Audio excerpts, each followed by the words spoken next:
Finally, the most stylish, best looking modern chassis has made it to one of the coolest drift events America has to offer. That is Drift Week. Drift Week, as the name suggests, is a week-long event where drifters are committed to street driving their race car across the United States from track to track because they're going to a new track each day. No trailers allowed. And you may think, hey, why? That's kind of weird. When you got a full race car, you don't really want to be street driving it. Well, that's part of the fun of this event. First off, prepping your race car to be able to handle the abuse of street driving from track to track.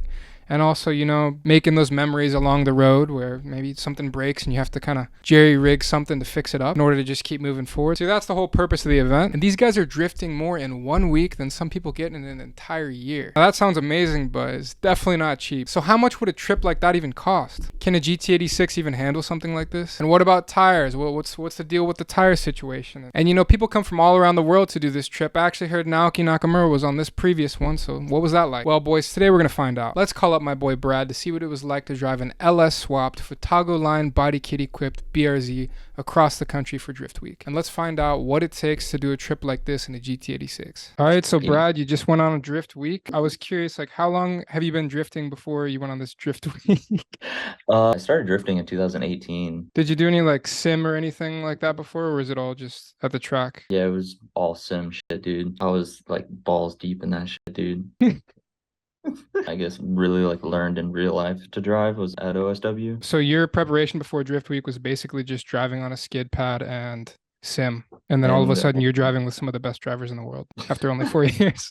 yeah, basically, dude. That's awesome. It was insane. It really opened my eyes to be like, dang, dude, you need to get better at driving. Being on door is sick, but I want to be on door all the entire track like some of these guys can. So first off, before we even go into anything, you got an LS swap. It's not just a normal 8.6. Why did you end up doing an LS swapped GT? Why did you choose a GT? Why didn't you just choose a Corvette or a Z or something if you were chasing for power? So I started drifting in an 8.6 or in a BRZ, I guess you'd say, not an A stock 8.6. power one, I guess. Yeah, and I don't know, I just really like the chassis. I guess it's really what I've learned to drive in. I haven't really driven anything else. But the reason why I picked an LS was because I didn't really know anything.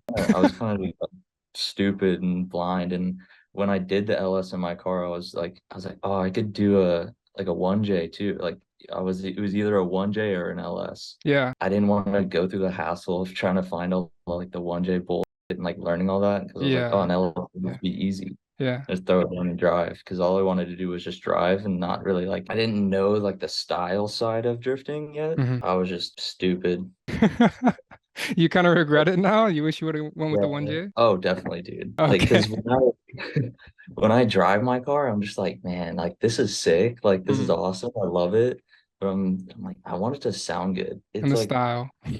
yeah, dude, the style of banging limiter on it with a Jay-Z is just Yeah. different, dude. Yeah. It's so different. You can't compare. What was some of the first things to break on the car during the trip? I would assume The you first broke some axles, maybe? I have the drive shaft shopped axles. So those held up for majority of the trip. And the Mm. only reason I broke one was because I spun out at Adams and there was a bunch of people watching right there. And I just whipped it around and did a burnout for all the people. And I slammed it into second for no reason. And it just snapped the outer stub and it shot out of my wheel, out of the hub and just Yeah. I couldn't find it. So I think it went in the dirt or something. That's amazing. I think the first thing that broke was I think it was I had a fire, if that's a technically breaking Oh something. God. Yeah. What the hell happened? So I've never been able to figure it out, but fuel pulls up on the top of my the fuel hanger thingy, that Hmm. goes into your fuel tank. And usually I'm really good about dabbing it up because it's just I've never been able to fix it. But I spun out in front of somebody. I think when that happened, I shot a big ass fireball and it just caught the rear end of my car on fire. And I just was driving around track and I was like, damn, it really smells like something's on fire right now. Like, It's was your kit on fire? What exactly was on fire? it was the top of my gas tank was on fire. Oh my God. What kind And of gas tank do you have? Is it a fuel cell? What is it? I just run the stock gas tank. Okay, So okay. it was right behind me. Oh And my I looked God. back and there's a hole and it was just shooting flames out. It was a torch, dude. And I was like, oh fuck. But I got it out super fast and nothing bad was damaged except for all of the evap that's Yeah. above the gas. So I just like cut all that shit out, tapped everything, and I was like, well, this is how we're rolling now. So you got the fire, I guess you fixed that, and then you mentioned you blew a couple of diffs. Do you have stock diffs or those aftermarket or what was that? Yeah, so I like running the stock LSD. That's always what I run in that car because I just love like a lot of clutch work. That's why I've always liked driving with an LSD. But I broke two diffs, and I broke one at Horse Thief. The second time I blew up a diff was at Grange, and the Okay. same time that I blew up that diff was when I broke my drive shaft because I'm pretty sure I broke the diff and then it like locked up my rear end and it just snapped my drive. That doesn't sound too bad, honestly, if that's the only stuff that broke in the entire trip. The worst part about it when I broke the drive shaft is I have a like a custom drive shaft Mm. and I was in the middle of the desert at Grange and I went to a drive shaft shop and they couldn't make me a new drive shaft and I was like, fuck dude, what am I gonna do? I called another drive shaft shop and they were like, oh yeah, we can have it done in the morning. I'm like, Oh my holy God. shit, that would be amazing. I can't bring you the drive shaft right now, but I was like, I'm gonna Uber the drive shaft to you from where I am. So like You gonna be an sent the Uber. drive shaft in a car? Yeah, so I Ubered the drive shaft from the drive shaft shop that I was at to the drive shaft shop that could actually fix Oh my my drive shaft. God. What did the Uber drivers say? Were they just like, whatever? Yeah, he was like, "This is kind of weird, but okay." He's like, "I'll do it." I really thought about it. I was like, I would way rather like ship a part than like take somebody somewhere. Yeah. Doing or nothing. You're just like, "Oh, here you go." That was so wild, dude. Excluding the cost of the car because you already had the car before this, you didn't build the car for this trip. What was the cost of, let's see, how much was entry fee and then how much was like the total overall if you've got any kind of number? The entry fee was 3 grand, and that was just like for like track rentals, parties, and like all that. I bought way too many tires for the trip. 20 tires, I think. And did But they I ship bought, those around in a trailer like I know they've done in the past? and they had like a whole tire service and all that. I think that was another like 2,800 bucks for Mhm. the tire. I went through 10 tires, I think. I think I have 10 left at my house right now, and I'm just like, damn, There you I go. could have spent so much money on tires. Yeah. Like a pair of tires every track day, you're good. You don't need more than that unless you're just like trying to be a dickhead. Just trying to blow them off. It'd be like that I got sometimes. that. So it's like, let's cut that in half because you didn't even use them. Let's say you paid like $1,200 for tires, 3,000 for entry, and then All together with the entry fee, I'd probably say like probably like 10 grand without like car setup and stuff. But I had to like entirely refresh my car basically because I hadn't refreshed my car in like 2 years. So it was like kind of needing one before I went and drove it 1,600 miles. yeah, And that was like another like probably like 7 or 8. So I probably spent like 18 grand like just just on the on trip. going Damn, okay. ridiculous. Did you guys stay in hotels the entire time, or was there any ever a point where you guys were like camping at a track, or how did that work out? We actually stayed in Airbnbs the entire time. We were in a group of 4 cars, I think it was, Just some other people and that were driving. yeah, just other people Okay. on the trip. So what about Amazing. like people that were there? Were there like fans that would show up? I know because Naoki was there, right? Would there be like people like showing up to ride with him, or like how did that whole thing? Oh yeah, anytime there was a open day, there Yeah. was a whole line of people just waiting to ride with Naoki. Really? Yeah, dude, it was crazy. He'll just like he didn't like ask to drive with people. He was just like you're Oh, he just doesn't give a driving on fuck. track, and then you just look over and there's a 350Z on you. He's crazy, dude. I rode with him and he's just like following like super fast cars and he's like entering like super late and I'm like, "Oh, dude, we're going off track. Like there's no way we're staying on track." And he just like sucks up on their door. This is different. Like I've never seen anything like this. Did he speak any English or not at all? No, I tried speaking a little bit of Japan or Japanese because I asked You're like Wabaki. What would you say some random stuff? I asked the shirts tucked in dude. I was like, "Hey, what would get Naoki hyped if I when I ride with him?" I can't remember what it was, but it was like something about like going for one or something like that. Okay, just some random And Japanese stuff. yeah, some random stuff. And I tried to listen to him, and he was like, "Yes."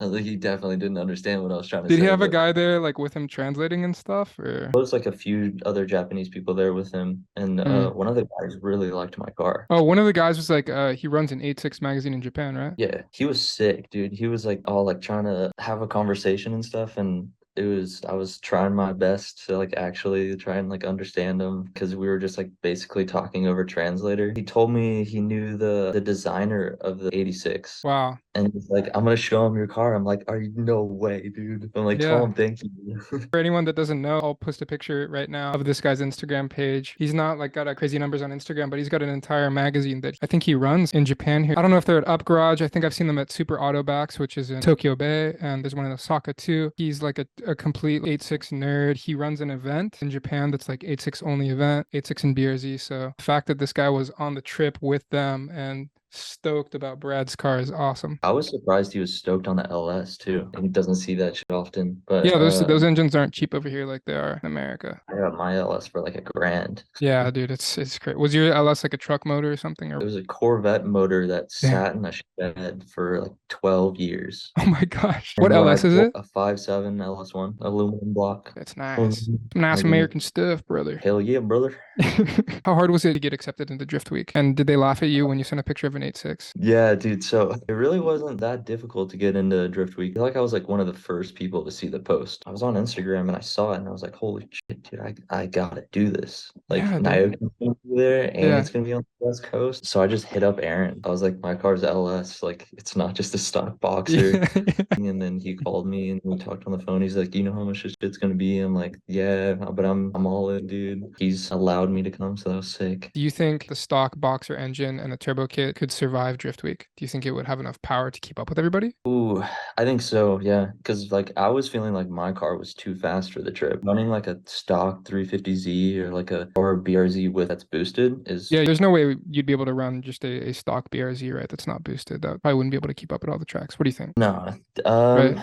Depends on the tracks. If the tracks are momentum based, then I feel like Like a speed BRZ sports could is definitely. fine, but I feel like on a lot of these drift weeks, there's like a large variety of tracks. Maybe, I mean, I'm sure there's drivers out there that could do it. I feel like you're put in more emergency situations when everyone's driving out there, and you kind of need that extra power to kind of save yourself sometimes, even when it's not your fault. Even if you're like the best driver in a stock BRZ, you might not be able to save yourself in some situations, right? Yeah, Is that definitely. right?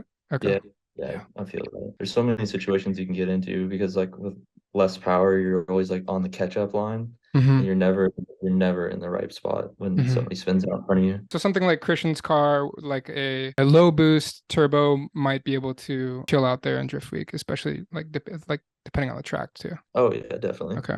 All the tracks that I was on, I feel like Christian's car would be so good. All right. So hopefully the future of drift week will be all GT86s. Were you the first one to drive drift week in a GT86? Yeah, Best looking car there too, by the way.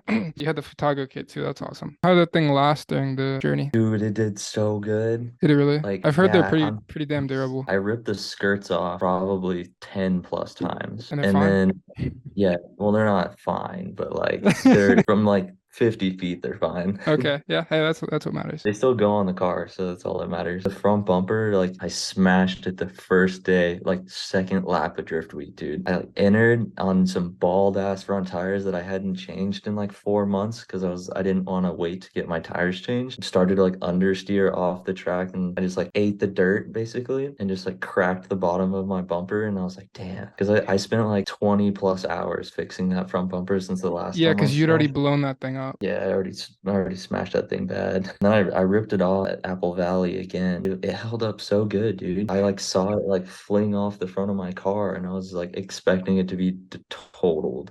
And I went out, I was like, holy Oh crap, yeah. Yo, shout out to David, bro. That's amazing. dude, David Bob's the man. What is one piece of advice that you would give to someone that wants to go on this trip? Don't slack on tools. Don't just have a bag of tools that you like threw the things that you thought you were gonna need in there. So you Yeah, want like an actual organized toolbox, maybe like where everything kind of, clips into place, something nice, not just like a bag full of random stuff. dude, yeah. I brought a bag with just like all the stuff that I threw in there. And it was the worst, like trying to like find something that you like know that you didn't bring, but you're like digging through there because you're like, oh, I hope I find it. Especially when it's snowing outside and it's 30 degrees and you're just freaking shivering. Bring tools and don't buy as many tires. That's it. All right, Brad. Thank you so much for coming on this show today. Really appreciate having you and sharing your experience with us. Thank you so much, bro. Thank you. Thank you for having me, sir. A few moments later. They look kind of Wait, what? crusty, bro. They are crusty, dude. Kind of Like they're little fucking something in there. got little ball sacks in my hand. What is that? Is that just muscle? Yeah, I think so. You got soft hands, brother. 86 for life, dog. Um, 86 for life. no, we're not gonna do that. Goodbye.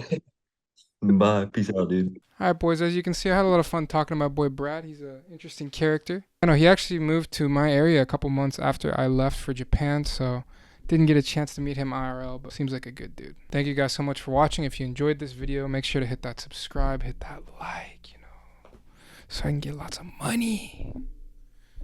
I'm just kidding. But yeah, no, if you guys want to follow me on Instagram, that's the best way to keep up with these videos. That'll be right here. And yeah, thank you guys so much for watching. Appreciate y'all.